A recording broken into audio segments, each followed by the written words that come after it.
Hey guys, what's happening? This is a lecture video for Wednesday, September 22nd. I think that's going to take us to. This will be a very abbreviated and hopefully very consolidated lecture. I don't intend on taking up too much of your time today, and that's for a couple of reasons. First of all, because I said I would stop doing that, and I continue to say that, but yet I renege on that pledge because I went back and I actually checked the running time of these lectures for the past, I think, several instances now, and they've gone almost exactly to an hour and 53 minutes. And that, to my mind, seems unfair to all of you because theoretically, if this class was actually transpiring within the confines of the physical classroom, the science, biochemistry laboratory that we all love and miss, I'm sure, if that was actually the case, you all would be getting your time, your daily, your biweekly allotment of this class reduced by, well, cumulatively by 20 minutes each week, because we typically take about an 8 or 9 minute break, and that usually is rounded up to about 10 minutes. So I think I owe you, as I suggested before, back pay, as it were. Not obviously any money because I'm too poor to actually give you any money, so don't expect that from me. In fact, if anything, you guys should be giving me money because I'm working and I feel sick today. So this is a sick day, so I should get extra compensation above and beyond what I would ordinarily receive. And I know the college isn't going to give that to me, so it should be forthcoming from you. I'm being facetious, of course, but I am actually rather bedraggled today. I think I'm probably coming down with something because I contracted something at the wedding. I'm not sure what, but I was sufficiently concerned that it might actually probably, well, not probably, but possibly be COVID. I actually, believe it or not, went out and got myself tested for COVID today. I don't know what the results are, but for those of you who are interested, I'll know by Sunday. It probably doesn't matter. I think it's inconsequential either way because I had the vaccine 6 months ago, so I should be good to go. But at any rate, at least I'm a test case for the efficacy of Pfizer. So for those of you who are saying, denigrating the expediency of the vaccine, I guess we'll know. I'll find out the good way or the bad way, either way. But not to get too sidetracked, I feel as though I owe you compensation, as it were, for the fact that I've taken up perhaps too much of your time. I don't know if any of you actually share that sentiment. I guess it doesn't really matter because I think equity demands that I look at this as impartially as I possibly can. And when I come out the other end, it seems to me that I really ought to afford you more time, more free time. So partially, it's out of consideration of the fact that I've taken up more time than I really feel as though I ought to. Right now, that's not to say that what I've said in the course of the lectures preceding this video is unnecessary or excessive or overly burdensome or superfluous, because it's none of those things. Everything I said I feel was necessary for me to say. In fact, I otherwise wouldn't feel as though it was incumbent upon me to go to the extent that I did. But suffice it to say, I'm going to really make a concerted effort to really, really, truly reduce this. So much so that I may only talk for half an hour today. I don't know. As I said, I feel like shit. I'm really tired, and I got a sore throat, and I don't know if I look or sound worse for the wear, but I can assure you I feel worse for the wear. So partially out of consideration for that, mostly out of consideration for the fact that I owe you guys more time than I've really been allowing you to have, and then I guess the final motivation is the fact that I don't really have much to tell you. I'm going to go over what I think is going to be the thrust of some of the questions on the forthcoming exam. I'm not going to get into the substance of the questions because I haven't actually written the exam yet, but I'm going to write it very soon. So I'm recording this on Friday, the 17th of September. Again, this is actually meant to be viewed on the 22nd of September, which is next Wednesday. And as I said before, I don't really care when you guys actually get around to watching these videos. I'll probably post this tonight along with the other one that I just recorded a couple of days ago for Monday. But what I do want to articulate in the course of the time that I am going to take today, and this is actually very important. It's important because it's salient. It's salient because it's timely. It's timely because this anticipates what's going to happen on the actual exam. And what I'm going to try to do for you today is actually give you as much insight and as many sort of recommendations as I can provide without giving it all away, of course, because I'm not going to give you the answers to the test. Now, it seems to me that you guys already have it, the best of both worlds, actually, in a way, in a manner of speaking, because my online students have a test that is similar to yours. I'm not teaching this class presently online, but I've taught it before online, and their test will look very much like yours. It's not the same test, so don't worry. You can't go out there and do a Google search and find this test from years past. You're not going to be able to do that. I'm very careful about changing the questions every year and every semester. But they have a test that's very similar to this. However, they don't have the advantage of a highly interactive and totally immersive YouTube recording video. All they get to have is a series of PowerPoint slides with my audio. All they get the privilege of listening to me talk, which I don't think is really much of a privilege because it's certainly not a privilege listening and watching me speak. But they only have the audio. Secondly, they have other burdens imposed upon them incidental to taking an online class, whereas you guys, you really don't have any requirements other than watch these videos, and hopefully take notes and hopefully review those notes and hopefully try to make sense of things on your own. But that really goes without saying. Beyond that, though, there's nothing that I impose upon you. I don't expect you to do homework. I don't expect group work. How can I possibly expect any of that? This is all. I mean, this is virtually online. This is a virtual. I'm making this as integrative and as immersive as I possibly can in terms of the experience on your end. But this is the most I can possibly do for you. Which is to say, however, going back to the best of both worlds, is that you have a good thing in the sense that you have these videos. Now, I think these videos are maybe they're not as helpful as I would like to believe that they are, but I don't think they're unhelpful. And I can certainly tell you that you can certainly make use of them. I know that you can make use of them. And what I'm going to tell you later on when I give you some advice as to how you should actually navigate and negotiate the questions on the exam will make it very abundantly clear as to precisely the utility function of these videos vis-a-vis the exam. To my mind, I think that you guys are actually optimally situated to maximize academic success in the context of this class and in the context of this forthcoming exam, as well as subsequent exams in addition to that. And the reason I say that is not just because it's an online sort of paradigm, but also it's an online paradigm in conjunction with a take-home test, which allows you maximum flexibility, both in terms of time, but as well as resources. So there's nothing that you can't necessarily adduce in support of your answers and informing those answers to the hypothetical exam questions that you will invariably encounter. But I'm gonna stipulate certain caveats to that. So just let's bookmark that. We'll come back to that here in a minute. So with respects to the exam, there's a couple of questions that I know ought to be foremost in your minds. Whether or not you've actually contemplated this, I cannot say. But the first question, of course, is the time, right? Because that's obviously something that you should contemplate. How much time ought you apportion for purposes of undertaking this exam? I cannot give you a precise recommendation because I don't know. And the reason I don't know is because I don't know how fluent you are with the material. I don't know how extensively you've actually undertaken to immerse yourself and therefore assimilate yourself to the concepts and the abstractions and the ideas that I talk about in the context of these YouTube lecture videos. I don't know your expertise, your level of expertise, if you will, in relation to the material. So if you've been spending a lot of time listening to these videos, just i.e., listening to the extent to which I've actually posted videos, which is to say an hour and 53 minutes every couple of days, well, every Monday and Wednesday for the last 3.5 weeks. If you've been doing that and you've been taking notes and you've sort of been looking through your notes, if you've been doing all of those things, then it seems to me that the test ought not be altogether very challenging. That's not to say that it won't take time, because that's a different sort of assessment, right? There's the challenge factor that is intrinsic to an exam, and then there's the time associated with undertaking to be successful on it. Now, those are two things that I think need to be detached and dissociated from one another. So let's talk about the time. As a general rule, and as I said, I haven't written this exam, but I have a pretty good idea of what I'm going to ask, and the questions I'm going to ask are going to be very reminiscent, and I hope nostalgic of much of the stuff that I've talked about thus far. I hope it will be evocative when you go through and you actually look at the questions. That question is going to be evocative of certain themes and certain issues and certain topics that I've engaged with, and hopefully your mind has engaged with as well throughout the course of the last, whatever it's been, 5.5, 6 weeks throughout the course of this term so far. Now, with respects to, as I said, with respects to time, I can only say this.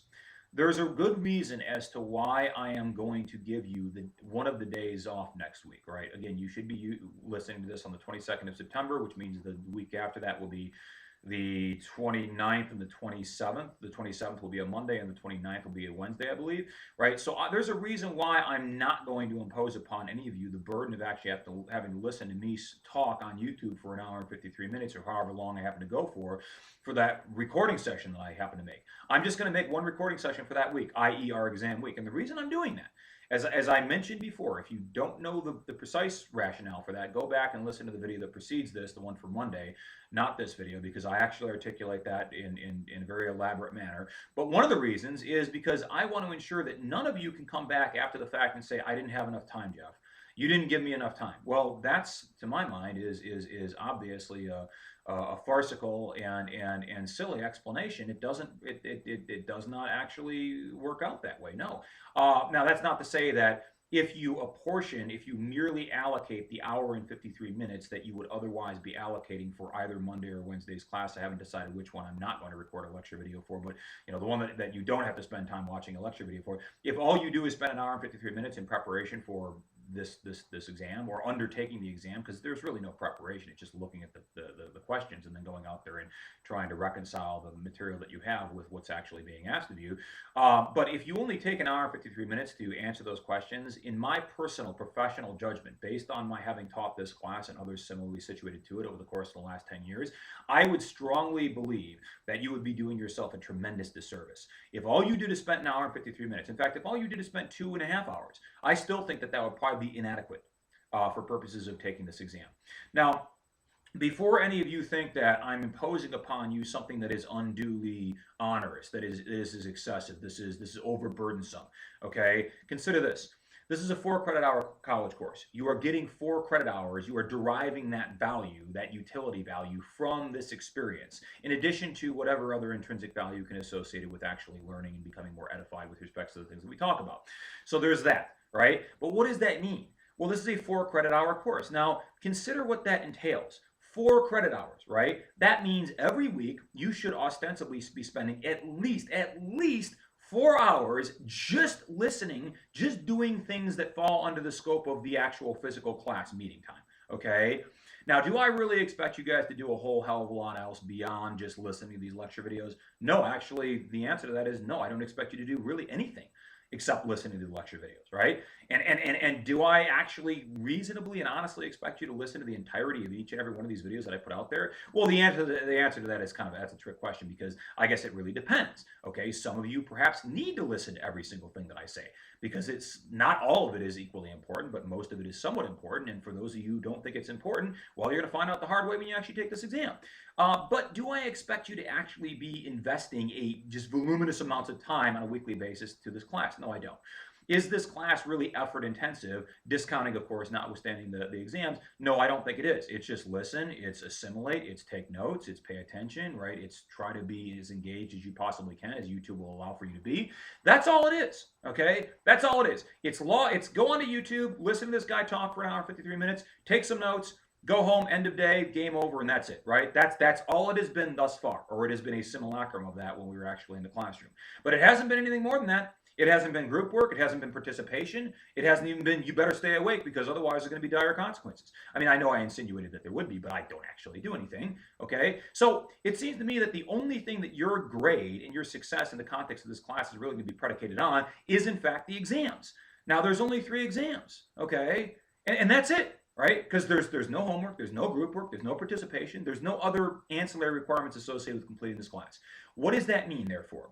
That means that 4 credit hours are being exclusively associated with merely 3 exams. So each one of these exams is functionally worth more than a single credit hour of college credit, is what that means, right? So when you undertake to prepare yourself for the intellectual onslaught that this exam is going to impose upon you, and I'm embellishing, it's not going to be, I don't think it's going to be that hardcore. Of course, I can't say that it's going to be that hardcore because I'm the guy who wrote it. What would that actually say about the exam if the guy who actually wrote the exam thinks that it's really hardcore? It would be, to my mind, a bit much for me to insinuate that. But conceptualize it in that way, right? So a single exam in this class is functionally equivalent to more than a credit hour. It's 1.333, 4, whatever it is, right?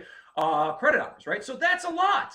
Okay, you're essentially earning 1 credit hour of college credit by taking a single exam in this class. right? I don't know any other class that is structured in such a way in terms of the curriculum, in terms of the arrangement of the expectations, so that it all comes down to 3 exams. And that therefore, because it's a 4 credit hour class, each one of those exams is essentially functionally equivalent to earning 1 college credit hour. I don't know any other class that's like that. Now, there's a beneficial aspect of that, and then I suppose there's a deleterious aspect of it, if you want to conceptualize it comprehensively. But I have a tendency of going into philosophical issues, and I don't want to do that. I would just say this. To my mind, the degree to which you actually invest yourself in terms of your time, in terms of your effort, in terms of your cognitive investment, in terms of your energies, in terms of the consideration that you give an under a particular undertaking, is a function of how important that particular thing happens to be in relation to your goals. And if your goals are to pass this class or to do more than just pass this class, because I don't know anybody who just comes to a class and says, "Yeah, you know what, I'm hoping for a D. I really want to get that D. That's 62%. That's totally satisfactory, and that's what I'm aspiring to do. And I would be totally stoked if I got that, and that's just awesome. I'm going to kick ass and get that D minus. I don't know any of you.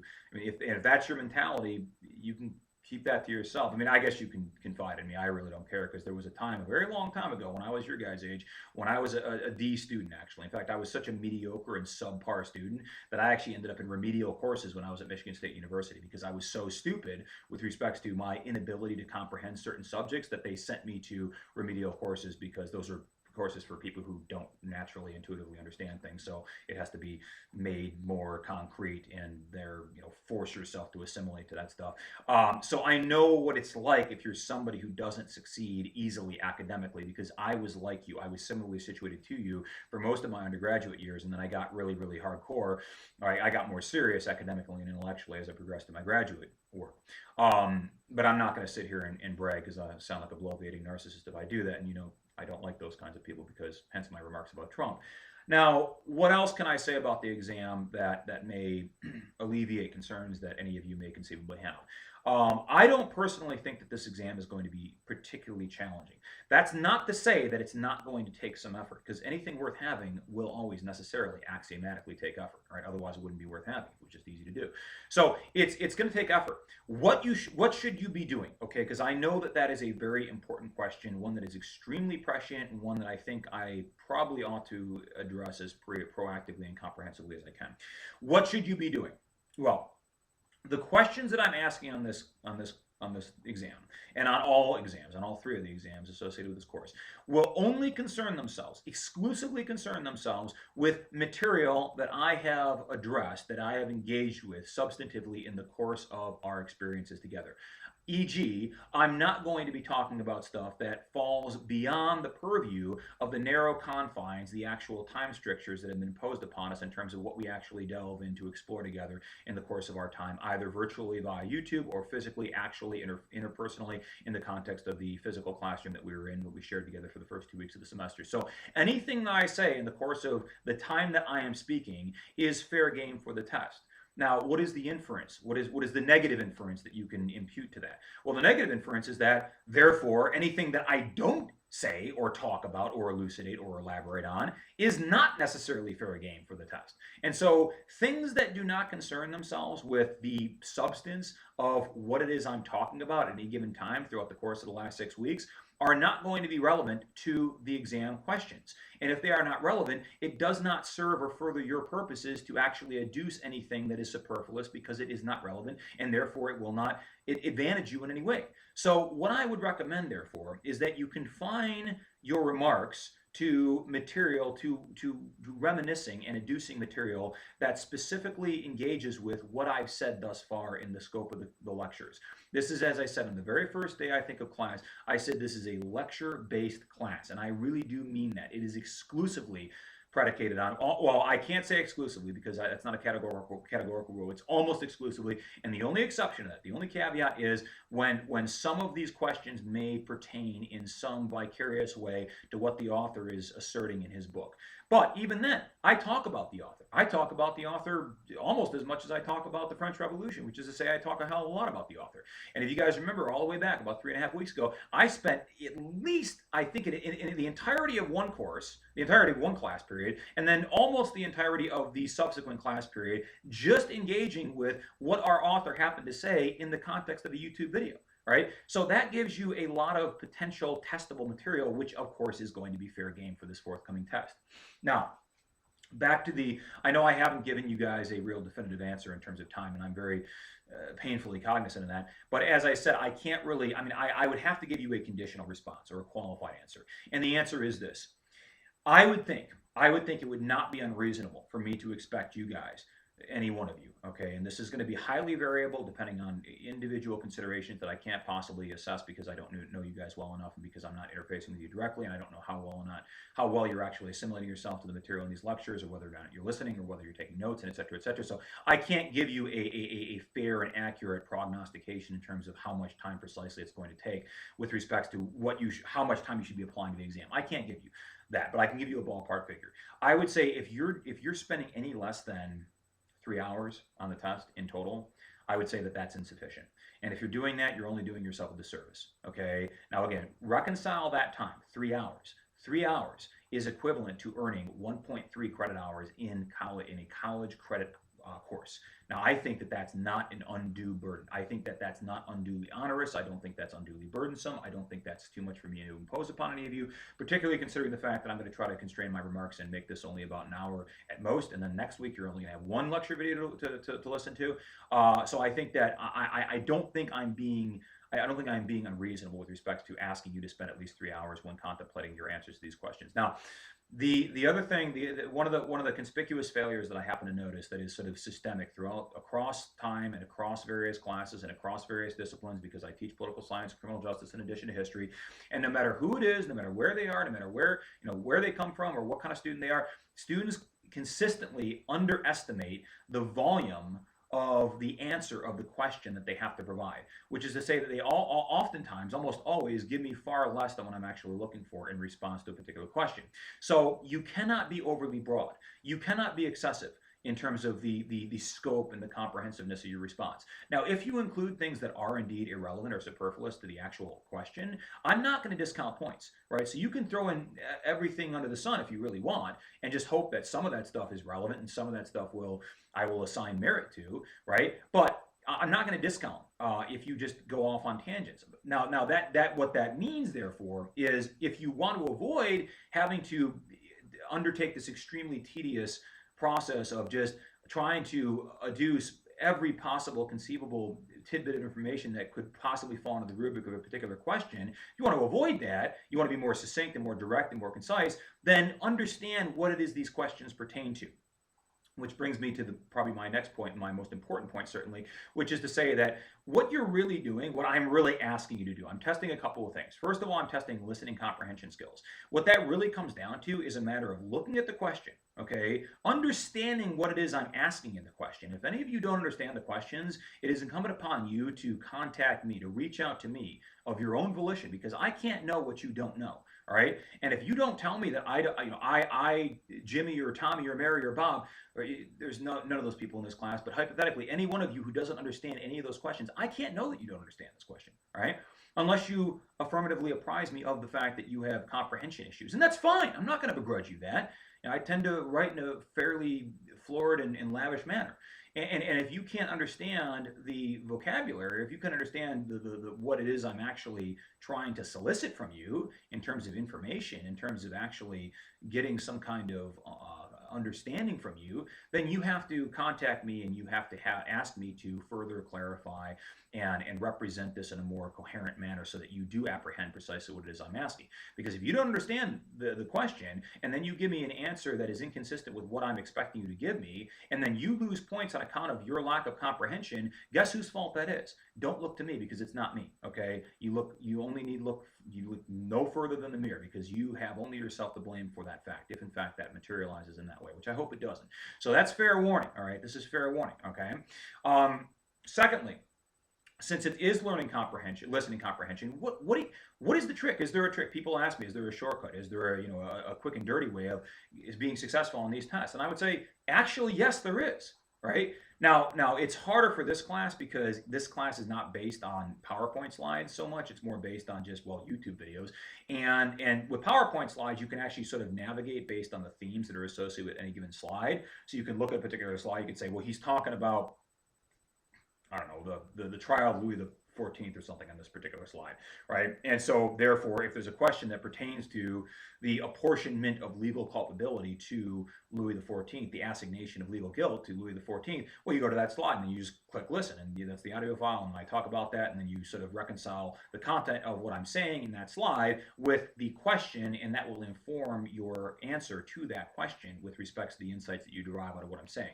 Now, this is slightly more convoluted because you got to go back and you got to listen to various segments of the lecture, which is why it's really incumbent upon you to take good notes. And this is, I think, even more the value, the utility value that you derive from the notes is even greater now in the context of the YouTube video than it would ordinarily be in the context of a physical interpersonal exchange. And the reason for that is because if you have been taking good notes consistently and comprehensively, theoretically, your notes ought to sort of follow the chronology, the natural chronology of how these lectures have progressed in terms of the series and the sequence of lectures that I've uploaded to YouTube up until this point. Which means that if you want to go back and you want to find a particular point in the lecture, all you do is you look at your notes and use your notes as sort of a map. Right, a map by which you can sort of vicariously navigate through the contents of the lectures, the past however many hours of lectures I've uploaded to YouTube now, a lot more than I really care to think about, right? But one of the best ways you can do to utilize to actually inform where precisely any given substantive discussion is going to be at relative to where those lectures are is look at your notes and then sort of say, well, he was talking about this in the context of this particular lecture that was associated with this particular date. Go back to that, and then you look at where those notes are situated in relation to the overall pattern of notes that is associated with that particular lecture, and then you can kind of navigate based on that, and you kind of guesstimate and approximate precisely where in the video I was when I was talking about any given theme or topic. So what I'm saying is, you look at the question. That's the first step. Okay, step one, look at the question. Understand the question. Okay, that's part of step one. That's step one, part B. Right. Step two is try to juxtapose or reconcile or contrast what that question is asking with what it is I'm actually saying in these videos or what I said in the classroom, right? Find that material that is in your notes, right? Or better yet, find it when I'm actually talking about it on YouTube, right? Listen to it again. I would highly recommend you listen to it again, right? And then just ventriloquize, just put it in your own words, okay? I don't want to read my words. I don't want to read you telling me verbatim, word for word, precisely what I said in these YouTube videos. And I know what I know what I talk like, right? I know what I talk like. I know what I sound like. I know what I write like, right? And I don't want to see you writing me speaking. I don't want to see, a transliteration, a script treatment, right?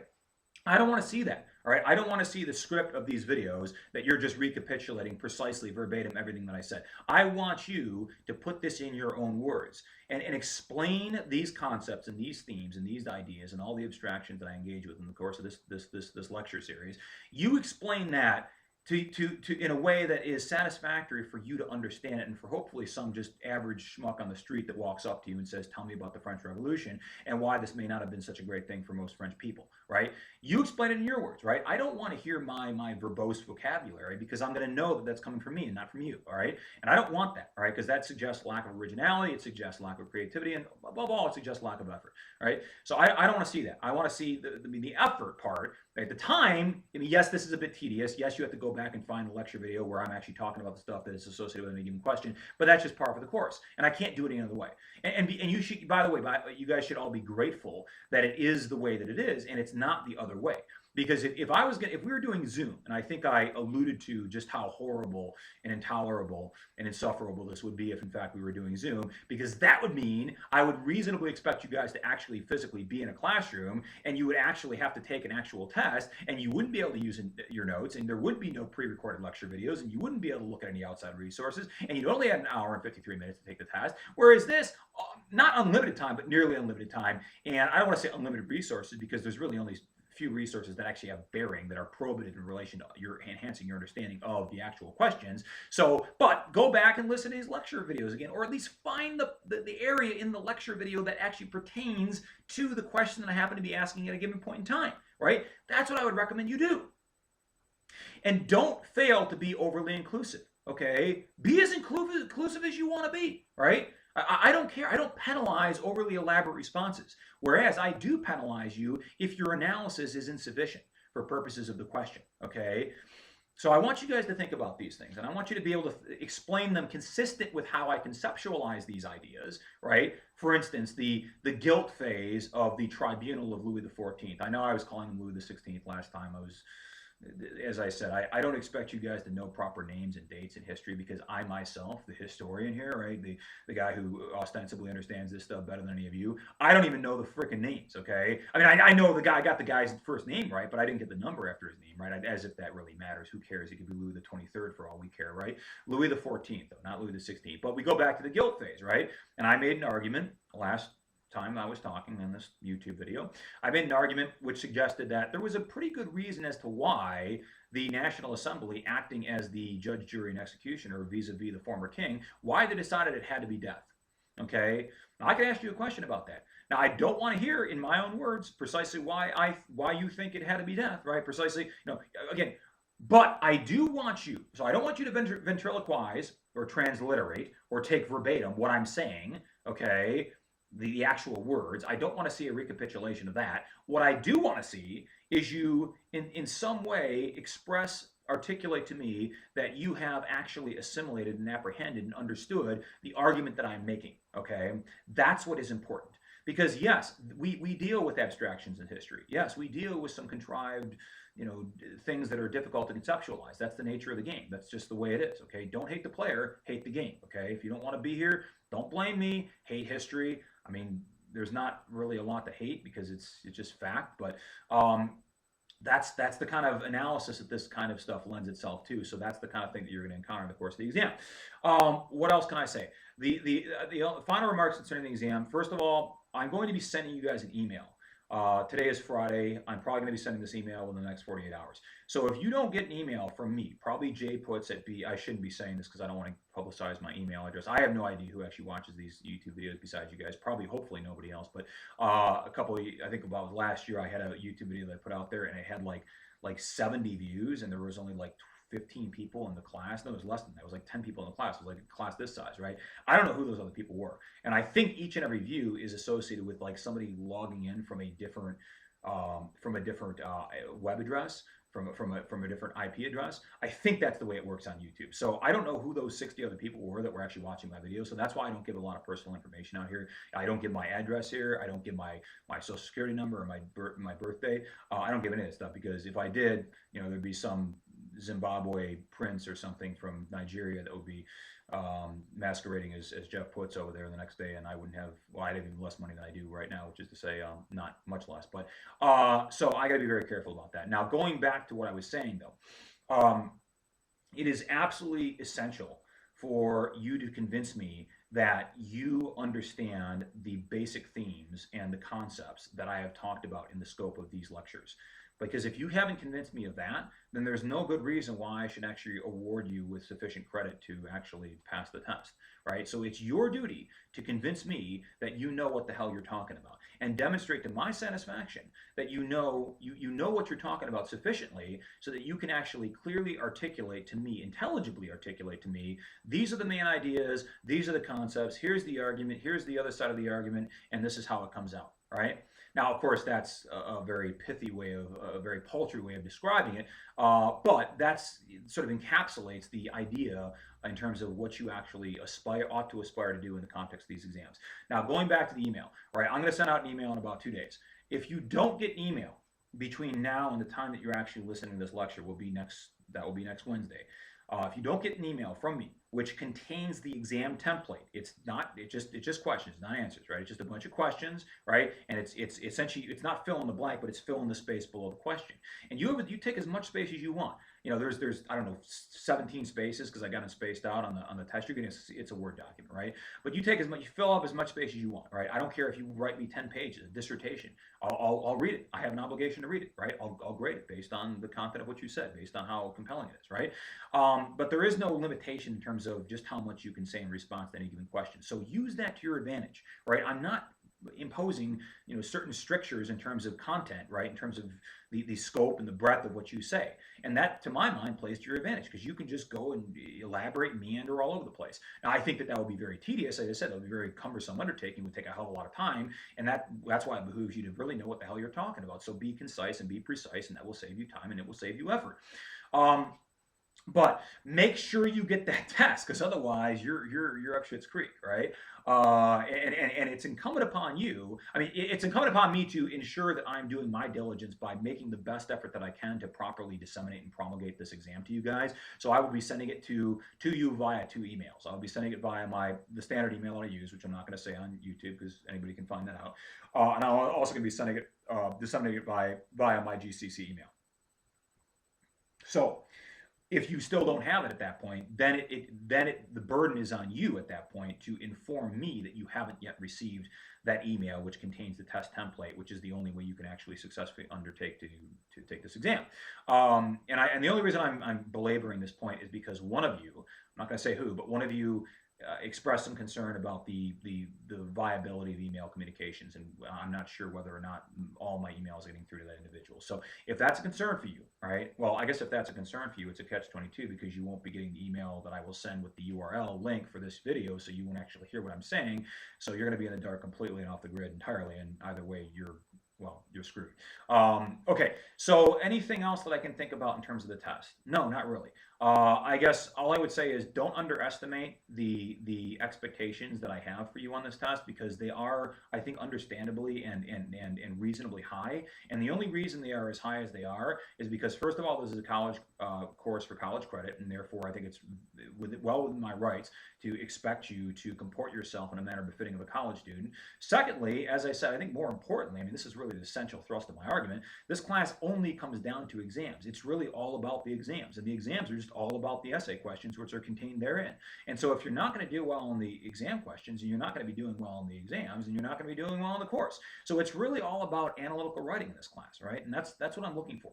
You don't have to be eloquent. You don't have to be, really poetic in your prose. I don't care about that, right? You don't get points for style. You don't even get points for spelling, but there's no excuse not to spell right, because you guys should be spell checking and proofreading what you're saying. At the very least, do me the courtesy of that, okay? But I think that's all I have to say about the exam, and I'm coming up on 40 minutes, and I guess I only have about 15 minutes left. So I'm going to make this as concise and consolidated as I can. But before I leave the topic of the test, and the reason I'm taking 40 minutes of your time to talk about this, your very valuable time that I am very concerned about infringing upon arbitrarily, the reason I think this merits 37 minutes and couple of seconds counting, right, of just dedicating this particular component of this lecture exclusively to elucidating the nature and the nuance of the exam is because it is extremely important for you to understand precisely what it is I'm expecting of you. And nobody can therefore come back after the fact and say, I didn't know what he wanted me to do. I didn't really understand what this exam was all about. Don't be throwing your arms up and blaming me. Absolutely not. I will not countenance that. I will not tolerate that. It is on you. And if there is any ambiguity, if there's any concern, if there's any consternation, such as it is, after all I've said and done, and after all I've articulated in the scope of this video, and after all I've said in the syllabus, and after all I've said anywhere else you can find, then please do reach out to me. I'm a real easy guy to talk to. I'm a real responsive guy when you send me emails or when you give me a shout on the phone. As I said, I've already had a 2-hour conversation with one of you in the course of it was like a Saturday night, and we had a great time talking about video games and all kinds of other stuff, and it was great. So if you guys want to give me a shout and ask me about the test, fine. I'm not going to give you the answers, but I will give you as many insights as I can without being unfair to your fellow students. Okay. I got to sit down. That doesn't mean I'm done talking, okay? I got to sit down because I may be coming down with COVID and I might pass out otherwise. One of the things that I didn't talk about with respects to the French Revolution was its long-term consequences. What were the actual societal and cultural and geopolitical ramifications of the French Revolution? Now, I think I might have said this before, that you will never again hear the utterance of the phrase, the French Revolution, all right? Because I've heard it so many times, I've said it to myself so many times that my ears are nearly bleeding whenever I hear it again. I know you're getting tired of this, right? I know it's getting perhaps redundant, right? But it's not redundant because it's new information that provides new insights with respects to our study and understanding of the French Revolution. So therefore, it's insightful, and it's edifying, and therefore it's constructive, and therefore we should talk about it, right? So one of the things that I reflect upon, I was going for a jog yesterday, and I was asking myself, how do I undertake to represent this particular aspect of the topic of the students?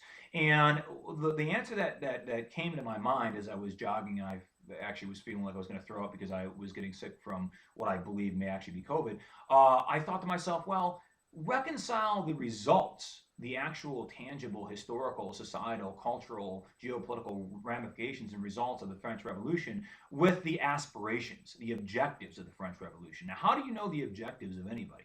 You look to the ethos and the values and their catchphrase, if you will, right? What is the mantra? What is the catchphrase of the French Revolution? Well, they had a logo, right? They had a motto, didn't they? Right? Liberté, égalité, and fraternité. Okay, and I misconstrued this, and I do apologize. Right? This is not a huge grievous. I don't think it's a huge grievous mistake, but it was an erroneous representation, and so therefore I have to clarify. Liberté, that's liberty, obviously. Fraternité, that's fraternity, right? Now, égalité, I was misconstruing that. I don't speak French. Parlez-vous français? No, I don't. Okay, but I was misconstruing that reasonably or not unreasonably as egalitarianism. It doesn't mean egalitarianism. Okay, and anybody who's had a first-year French course and as an undergraduate would know that it doesn't mean that at all. No, it means equity. Okay, or equality. Right, more precisely, it means equality. Right. So liberty, equality, and fraternity. Now, let's look at those. Let's take those terms and let's sort of juxtapose those with what actually ended up happening in the course of the French Revolution. And do those three clarion words, are they meaningfully representative of the objectives that actually came to fruition, that were consummated as a result of all the blood, sweat, and tears that was shed in the course of those violent years in Paris and across France at that bloody and tumultuous time? Well, let's look at them. What is liberty? Okay, what does liberty entail? Well, I think liberty is the right that you have to pursue your own self-interest, so long as you're pursuing those interests does not infringe upon the right of anybody else to pursue their self-interest. Now, that's a rather laborious way and tedious way of expressing it, so I'll just say it. I don't think I can say it any more brilliantly than Voltaire put it. I think it was Voltaire. It could have been. It was either Voltaire or Thomas Paine that put it this way. Either way, they were both very poetic and they were both very succinct in their prose. And what I think Voltaire said, he said, look, liberty is essentially, the understanding of liberty is essentially, it comes down to your rights end where mine begin. Okay, and that was his quote. It's nice, it's got a nice little ring to it. Your rights end where mine begin. Okay, now if that's the definition of liberty, all right, that's a fairly axiomatic principle, right? Your rights end where mine begin. So long as you're not doing anything that is inconsistent with the rights of others, then you can go out there and you can pursue your own liberty, right? I mean, we have the right to, pursuant to the stipulations of the Constitution and the Bill of Rights, what do we have the right to? We have the right to the pursuit of happiness, right? We have the right to liberty, okay? We have the right to life, liberty, and the pursuit of happiness is what we have the right to, right? So as long as we are pursuing our livelihood, right, or our libertarian interests, because I'm interested in libertarian sort of things, we're pursuing the right to speech, we're pursuing the right to bear arms, we're pursuing the right to have an abortion, because you got to take one with the other, right? You got to defer to the rights of all, right? So long as they're not infringing arbitrarily or meaningfully or deleteriously on the rights of other people to pursue their rights to freedom and liberty and happiness. And that's actually interesting. That's what makes our Constitution very unique, is that no other Constitution, so far as I know, and I'm sort of a student of constitutional law, actually explicitly states that we have the right to happiness. I've not seen that anywhere else. Now, the French Constitution didn't say that. The French Constitution was a much more solemn and lugubrious document. It wasn't as exciting and vigorous and vivacious as the American Constitution. The American Constitution actually preceded the French Constitution by about 12 years, give or take. And so, in the liberty interests, if you have liberty is not an absolute sort of unconditional stipulation. Liberty ends to the extent that your right to pursue your own self-interest ends when you begin infringing upon the rights of other people. So if I go out there and start murdering and raping and robbing and committing Grand Theft Auto, not in the actual video game series, which by the way I'm a huge fan of. For those of you who actually like that, give me a call and we'll talk about that too. So long as I'm not out there doing murder and rape and criminal sexual CSC, first degree, and GTA, all that good stuff, as long as I'm not doing that, I'm cool, right? And if I'm cool, what I mean by that is that my personal liberty is inviolable. Okay, there's this term that is used in law, inviolable. It means that an individual is, by right of them being a person, by right of them actually being a member of humanity, a fellow member of the human class, by right of their constituency in that class, they have certain rights that you cannot violate. That's what the term inviolable means. You cannot violate a person's right to life, pursuit of happiness or liberty, right? You can't violate this unless that person has surrendered the prerogative to pursue those rights by virtue of going out there and acting in a way that is inconsistent with the other people's rights to pursue their liberty and their freedom and their etc. Right? So what this really comes down to then is was was the French Republic as it was in its incipient stages originally, the French Republic, the origins of the French Republic. Yeah, they had the Origins movie about Wolverine, right? Hugh Jackman. Well, the origins of French revolutionary republicanism, we go back to its very beginning. We talk about Robespierre, we talk about the Committee of Public Safety, we talk about all the people who are being arbitrarily forced to go in there and testify against their neighbors, and we talk about all the hearsay and all the conjecture that's being used to solidify indictments against people and all the speculative proofs that are being adduced in courts of law that are being utilized to actually obtain convictions and people that are being sentenced for less than evidence that is less than the evidentiary standard or the necessary burden of proof. You talk about all that. That seems to me, all right, and correct me if I'm wrong, but I mean, it seems to me to be a violation of due process of law, number one. It seems to be a violation of liberty, fundamental liberty, number two, because people's rights are being arbitrarily infringed upon.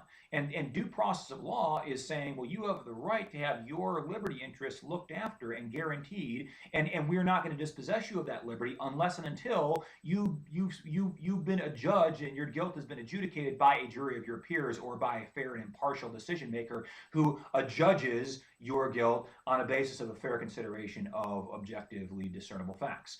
And if you've got a bunch of hearsay and conjecture and a bunch of bullshit rumor that's coming into courts of law and that are being used to forge indictments against people that are not liked by the majority, well, that seems to me to be very capricious in terms of its infringement upon individual liberties. So to my mind, in that sense, the French Revolution, in many ways, was a negation of that very first precept. It was a negation. It was a repudiation of it. Okay, so that's liberty interest, right? Libertarianism is very important to me. I'm a libertarian at heart. I'm not a Republican. I'm not a Democrat. I don't identify or affiliate with either party. I'm a libertarian because I think that that is in many ways synonymous with the ethos, the foundational ethos upon which this country was predicated and upon which these founding fathers envisioned for the future generations of which we are a constituent member. Now, that's liberty. Liberté, égalité, and then fraternité. All right, so egalitarianism, and the reason I keep on saying egalitarianism because it sounds like it, right? Egalite, it sounds a hell of a lot more like egalitarianism than it does like equity or equality. Egalitarianism and equality actually happen to mean the same thing, so that's why I said it wasn't such an egregious error on my part. It was a semantic error. Who cares? Okay, it's open to interpretation. Equality, what is that? Equality is the right not to be treated in a prejudicial, biased, or otherwise manner that is inconsistent with perceiving everybody as having equal value and equal weight and equal privileges and equal responsibilities under the rule of law. Which is to say, I mean, that's a rather contrived way of putting it. I mean, to put it more succinctly, is to say that we are all equal in the face of the law, and as far as the state is concerned, we have equal rights, equal responsibilities, equal privileges, and we partake equally of this great undertaking known as a republic and a democracy, and all the sort of fundamental principles that are associated with constitutional law. Now, if you say that, right, that's great. You know, that's one thing to say that, right? It's one thing to have that as your slogan, as your catchphrase, liberté, égalité, fraternité. It sounds good, right? It rolls off the tongue. But can we actually say that there was a degree of equality during the French Revolution, during these tumultuous times known as the Reign of Terror? Well, why was it called the Reign of Terror? Because it was terrifying, right? Because it was scary as all hell, right? It was scary as Get Out, okay? It was as scary as Kim Kardashian's latest surgeries. Okay, that's how scary it was, right? Which is absolutely terrifying, right? She's actually a troll in disguise. I don't know if you guys know this. She's actually related to the Bagginses from the Hobbit movie because she actually is a Hobbit, and that's why she's got all that surgery so as to reconstruct her so that she looks not like a Hobbit, so she can disguise herself. All right, you guys probably I can just tell, even though I'm doing this through YouTube and even though I can't see any of you, I can tell that nobody actually gets my reference. That's from a South Park episode. It was all about Kanye West and how awesome he was. I voted for Kanye the last election cycle, by the way. No, I didn't. But if I had to vote for anybody, I probably would have voted for him. Why is the French Revolution, at least in its early stages, a repudiation of the idea of equality? Well, it seems to me that when you look at the way in which the country was being ruled, it was being ruled canceled out of consideration primarily, if not exclusively, for the sentiments and the sensibilities of the common people, the sans culottes, as they were known as. And by the way, I wanted to mention this in conjunction with one of the slides that I have, but I didn't get around to doing it because I kind of lost track of the slides, just lost in translation back in the day. For any of you who have seen any of you who are cosmopolitan and cultural aficionados, if you've gone out and you've seen the musical Les Miserables, all right, it looks like Les Miserables. And I was actually talking to a former employee of mine when I used to be a lieutenant, a manager for G4S. I'm doing a little product advertising here. You guys can see how much I love my former employers. I'm actually wearing their merchandise, wearing the merch when I go out shopping at Walmart, showing my G4S pride. I was talking to this guy. He was calling it Les Miserables, and I'm like, dude, you don't know shit about shit because it's actually Les Miserables, and I'm not a cultural guy. I mean, well, I guess I am to the extent that I like Russian culture because I date Russian women, but that's neither here nor there. So, anyways, there's this musical called Les Miserables. For any of those who have actually seen it, they made a movie out of it. It starred Hugh Jackman, my favorite actor. I got a kind of a heterosexual man crush on Hugh Jackman. I'd have a bromance with him if I could, but awesome guy. And there's this girl in there. She's absolutely amazing. She's had an incredible voice, just beautiful girl, and she plays the role of Cassette. Okay, for those of you who know the movie and know the play, know the musical, know the writing, it was written by a guy by the name of Victor Hugo, actually. Back, and it actually did not concern the French Revolution, concerned the revolutions of 1848, which happened in Paris. Not incidentally, but it's reminiscent of the French Revolution of this period. Anyways, Cassette and her mother, Eponine, played by the girl from The Devil Wears Prada. I can never remember her name. Anyways, played by her. They're both sans culottes. They're both the lower class of people who the mother's actually working as a hoe. As a prostitute, as a burlesque woman. I don't know if any of this really matters, but for those of you who are curious about these things, I just thought I'd mention it just to show off that I know how to pronounce the miserable in French. So equality is a system which gives undue deference, greater deference and greater consideration to the sensibilities of the common people. It gives precedence to their interests while simultaneously dispossessing other people of their liberty rights and their property rights and their interests in terms of their civil prerogatives. Does that strike you as a system which is conducive to a fair-minded, highly equitable consideration of all people on a very dispassionate basis? Or does it strike you as a system that is consistent with disparate treatment, meaning that you treat people unevenly, right? That's a phrase from the law. Disparate treatment means that I'm going to treat these people because they're black. I'm going to give them favorable treatment, and they're going to get into University of Michigan, even though their grades are less than these people over here who happen to be Asian, right? Which, by the way, I don't know if that still works, but that was the essence of affirmative action back in the day, okay? And that was one of the reasons why some people at least construed it as being unconstitutional, because it violated the notion of equal protection under the law. You can see how much I want to gravitate towards legal conversations here, but the French Revolution actually really does concern itself with a change, a paradigm shift in the law. And I'm not going to have time for that because I only have 7.5 minutes remaining. So equality, to my mind, that in many ways is antithetical to the actual, tangible, physical, practical, pragmatic results of the French Revolution, in the sense that it wasn't very equitable in its treatment of people, precisely because it treated people differently based on what class they came from. If you were an aristocrat, and if you were a member of the monarch, the family of the monarch, or if you were a member of the clergy, you were treated in a very disingenuous manner. You would not be able to avail yourself of a system of justice that was entirely free of prejudice, because it would have prejudice against you and it would have bias in favor of people who were poor. Ergo, I surmise that it's not fair to say that the French Revolution lived up to the ethos of egalitarianism, or equity or equality. Now, fraternité, what does that mean? Well, we know the etymology of the word, because those of you who have ever gone down Sharon Avenue, named after the great Israeli general Ariel Sharon, who committed all kinds of genocide and war crimes against the Palestinian people.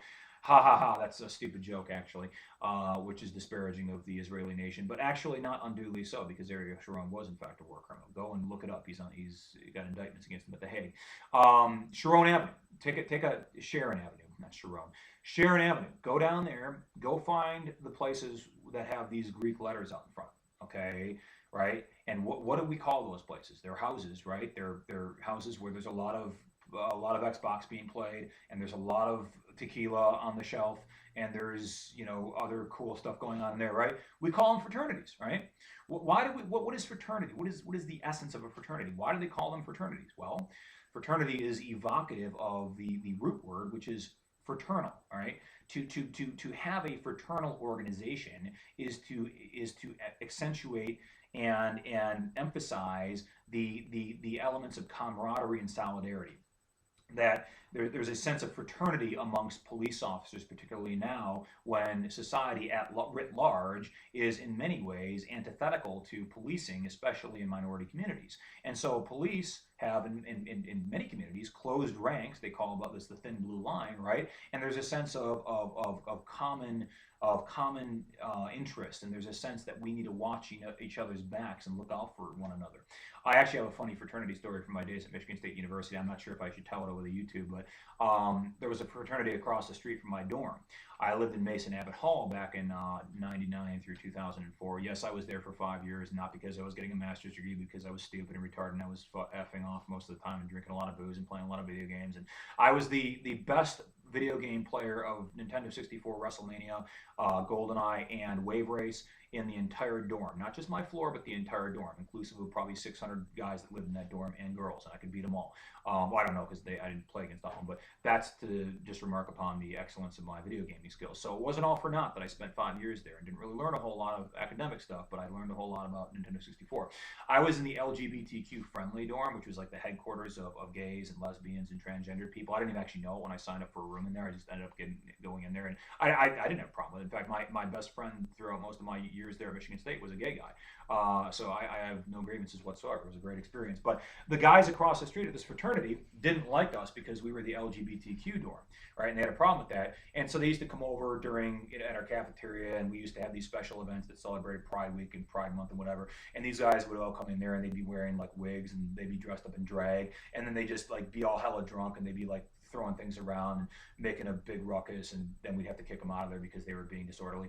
And I just remember that our dorm manager actually had to go across the street once to basically tell those guys to stop coming across and harassing the students that lived within our dorms, because just on account of the fact that they happen to be gay or lesbian or transgender or whatever. And these guys had like this big hyper aggressive dog that lived in their fraternity house with them. It was like a mix between a Rottweiler and a Presa Canario. For those of you guys know anything about dog breeding, that's like the ultimate badass dog. Well, what they did is they actually, like, as soon as this dorm manager, like some old white lady went over there, and as soon as they saw that, and they knew who she was apparently, as soon as they saw that she was coming up like on their sidewalk, they like opened the door and they unleashed Cujo on her, and he goes running after her, and he, like, I guess he didn't maul her, but he bit her a couple of times, and like that was their way of dealing with the LGBTQ community. It was just like, we're going to sick the attack dogs on you, and we're going to let them tear you apart, kind of like the Germans did to people in concentration camps. Actually, it's very much reminiscent of stories that were told about that. But that's a horrible thing. The name of that fraternity was Pi Kappa Kappa, and my gay buddy and I used to call them Pi Kappa Clan, because we used to suggest and suspect that when behind closed doors, when they actually had their secret meetings and stuff, they actually put sheets on, and they had these big pointy hats, and they would have like pictures of Adolf Hitler on the wall, and they venerate all that. But anyways, that's my story about fraternities. Now, what does it mean to have a fraternal order, or to emphasize and accentuate the value of fraternity? Well, fraternity as an adjective, right? That's fraternity as a noun means there's this physical structure over there, and it contains a bunch of drunken degenerates that like to have parties and have sex and have dogs that attack people. No, of course it doesn't actually mean that, but it could mean that. Fraternity in the adjective sense, it means that you have a sense of solidarity. Okay, you guys remember Jimmy Hoffa? All right, they actually made a movie about this called The Irishman. It was on Netflix. And Jimmy Hoffa was a labor leader back in the 30s and the 40s and the 50s and the 60s in Metro Detroit. And we venerate him down here because it's all about the UAW and the AFO and the Teamsters. And he was the leader of the International Brotherhood of Teamsters. And he was all about solidarity, right? The solidarity of the working man, okay? Because it took one to know one, as it was. And solidarity just means togetherness, right? It means that you have a sort of continuity in terms of your organization, and you are all partaking equally of some collective enterprise that is beneficial for all of your interests cumulatively. Right? Now, that's a rather fancy way of putting it, but I think you could also say that Well, what is the antithesis of solidarity? Divisiveness and contention. Now, you look at this country right now, this country that I'm sitting in right now, right, that you're sitting in up there in the frigid north, okay? Not this time of year, but it will be. Is this country a country that is in many ways evocative of notions of solidarity and fraternity? No, it's not. Not right now. Our political system is more divisive now than it ever was before, at least ever in recent memory. Okay, and this is coming from a guy who studies and teaches both history and politics, so I say that with some authority. Uh, and it's divisive because we are divided according to tribal loyalties and allegiances, right? Because this is a very heterogeneous country, and there are different interests, and we're pursuing these interests that are in many ways in opposition to one another, especially as they relate to politics.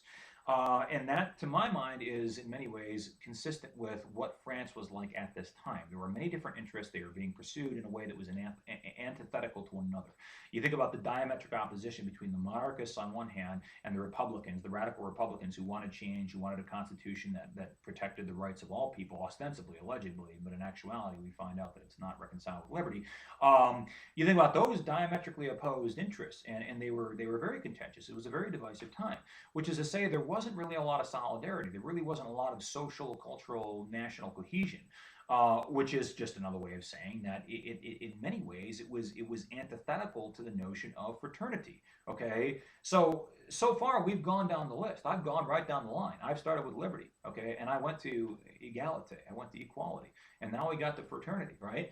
And it seems to me, based on those suppositions, based on those postulations that I just made there in the last 20 minutes here, it seems to me that you cannot say that the consequences, at least the immediate consequences, the immediacy of the effects of the French Revolution, were in any way reconcilable with the actual ethos and the mantra and the aspirations that the revolutionaries actually had before they undertook the revolt. Now, does that mean that it was therefore it was the bloodshed and the violence and the viciousness and the terror was not eventually vindicated? I don't think that that's what it means, because I'm cognizant of the fact that I'm coming over an hour now, and perhaps I shouldn't have said that because perhaps you were listening to me and you were so intent on listening to me you didn't even realize that I'd gone over the hour mark. But suffice it to say, I will wrap this up very soon. Um, was there any good? Was there any good? So the bad is that in many ways it was paradoxical in the sense that it was hypocritical, right? It was hypocritical because they renounced or repudiated by virtue of their actions, by virtue of their legislation, by virtue of their conduct, and there I mean by the people who were actually instrumentalized the revolution. They repudiated all the noble, intrinsic, lofty aspirations which they aspired to consummate. And it seems to me that if you repudiate those values, which are essentially your most principled ideological core values, then you're something of a hypocrite. And it's never a good thing to be a hypocrite. I mean, I'd rather be a bad person and maintain, my allegiance to the badness than aspire to be a good person, but actually be a bad person in reality, because that, to my mind, is suggestive of duplicity, duplicitousness. And that's what I think about when I think about the French Revolution, is it has this duplicit quality to it. What were the good things? Were there any good things? Well, what is the antithesis of? Let me ask you a rhetorical question, which is not rhetorical because I'm going to answer it here. What is the antithesis of aristocracy? What is the antithesis of aristocracy? You go all the way back to Christ, I don't know, Plato, I suppose, right? Plato wrote this book called The Republic. And Plato's got these guys talking, they're sitting around the fireside in ancient Greece and archaic Greece, and they're having a conversation about the philosophical underpinnings of various forms of governance, right? And you got Glaucon over there, you got Socrates because it's a Socratic dialogue, and you got some other people sitting around there and you talking, right? And Plato came to the conclusion through the philosophical, dialectical, Socratically minded process that if you read the Republic, which by the way it's a brilliant piece of philosophy, it's a brilliant piece of literature as well, so I'd recommend it for both those purposes. But if you read it, you come to the inexorable conclusion that, to the mind of people like Plato, anyways, aristocracy is in many ways maybe not the diametric opposite, but antithetical at least. It is opposed, it is oppositional to meritocracy. Okay, or to put it another way, I suppose democracy. But that's being a bit disingenuous to the term meritocracy, because not all democracies are in fact based on merit. So what does meritocracy imply? Well, I just alluded to what it implied, right? Just break it down. What's the structure and the architecture of that word? Let's parcelate it out. Meritocracy. Okay, what is merit? Right? Well, merit is just you are rewarded by virtue of being productive and doing things that have constructive sort of objective utilitarian value to them, right? In the context of an organization professionally, in the context of a classroom academically, in the context of life intrinsically, I suppose, right? Is that the way life and organizations and businesses and classrooms are really actually structured? No, it's not, because nepotism and narcissism comes into play, and they sort of there's these inflection points that are a function of just our human fallibility. But that is to say that meritocracy is an aspirational goal, and I think in and of itself, it's a noble thing to aspire to. So, is if meritocracy is in many ways the antithesis of aristocracy, and aristocracy was the way in which France was ruled for hundreds and hundreds and hundreds of years before the French Revolution ever really metastasized, then what happens as a result of the overthrow of the monarchy and the overthrow of the repudiation of aristocracy? Well, we at least in theory, okay, there's theory and then there's practice, and as we saw, with liberté, égalité, and fraternité, theory is all grandiose and it's glorious and it's wonderful and it's all sort of altruistic, but practice is a little bit more shady and unscrupulous. But in this particular context, I think theory and practice are in many ways synonymous. And what I mean by that is, if you look at the Army, take the Army. It's a good institution to evaluate. Your author, he's over there on the pool table, the billiards table next to the computer. Your author talks about how institutions are important. Well, I agree, institutions are important. So let's take the example of the Army. The Army was an institution in France at this time. And indeed, it was an institution going all the way back, harkening back to the ancient regime, all the way back since the Capetians and the Merovingians, and all the way back since the founding of the French monarchy. Now, does the Army as an institution, does it change for the better as a consequence of the ethos and the ideology of republicanism and the ideology and the values that are inculcated in French society and that are pervasive throughout the culture as a consequence of the radical revolution? Yes, it does change, and I think it does change for the better. The reason I would say that is because prior to the advent of the revolution and prior to the institution, the creation of the new institution, which was known as the National Guard, which replaced the old ancient military, which was loyal to the sovereign monarch, prior to that, your position, your rank, and your status in the organization, the military organization of France, was predicated almost exclusively upon who your father was and what your birthright happened to be by virtue of your inheritance. Which is to say that if you were the son of a marquis or a duke or a count or a viscount, right, or a bishop, because back in the day bishops used to, well, they used to have intimate relations with women, oftentimes multiple women. If you were the son of any one of those guys, you get hooked up and you'd go right up the ranks very, very quickly at a very accelerated rate. Whereas if you were the son of a blacksmith or a chicken farmer, okay, or a baker, or some bullshit job like that back in 1700s France, you'd be a buck private, all right, and you'd have to suffer and endure all manner of terrible things that having been an officer and being an officer by virtue of the fact that you came from an aristocratic lineage, you wouldn't have to endure. So does it make sense to say that aristocrats have an entitlement to higher echelon positions in the Army merely exclusively by virtue of them having been born into that particular status? Does that make sense? I suppose I could actually make an argument right now off the top of my head that I could say yes, actually, in a certain sort of way, it does make sense, right? And the only way you can actually say that that makes sense is that aristocrats, if you know this about aristocrats, they tend to have a higher level of education, and so they would have understood mathematics, and they would have understood history, and they would have understood, they would have been able to write, they would have been literate, they would have been probably more rhetorically gifted, and therefore able to give impassioned speeches and motivate their soldiers when was necessary. But because they understood history and mathematics, those are very practical topics as they bear on artillery and strategy, respectively. And so I think because by virtue of their aristocratic education, that may have actually predisposed them to some measure of tactical success. But leaders, as the saying go, they're not made. Okay, leaders are born; they're not made. All right, and that is an inexorable, incontrovertible fact of life, my friends. You can take somebody, just like law, you can take somebody who's reasonably intelligent, put them through Harvard or Yale or Princeton or Oxford or Berkeley or Northwestern, like Obama, right? And you can come out the other end and you could be a pretty good lawyer. You may be able to do a hell of a tap dance through constitutional law at the other end, but you're not going to be a brilliant lawyer. The Clarence Darrows, the Atticus Finches, the Jeffrey Feigers, the Sam Bernsteins, for Christ's sakes, the Johnny Cochrans, those guys were going to be great lawyers regardless of the quality of institution that they went to. And so too it is with leaders. Leaders are like lawyers in that respect, in that they're born, they're not made, the greatest leaders. So what does that mean?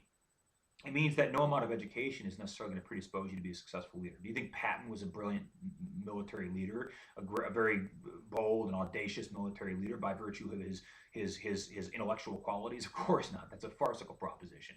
Um, how did Napoleon become Napoleon? All right, this is the next thing that we're going to undertake to examine in this class. In fact, one of the things that I'm maybe going to do in association with the next lecture series, because it's going to be over the course of a couple of weeks. I don't know how much time I'm actually have to talk about Napoleon, but he's a fascinating character. Narcissistic, megalomaniacal, in many ways tyrannical, but absolutely brilliant. And so you got to give the man his due.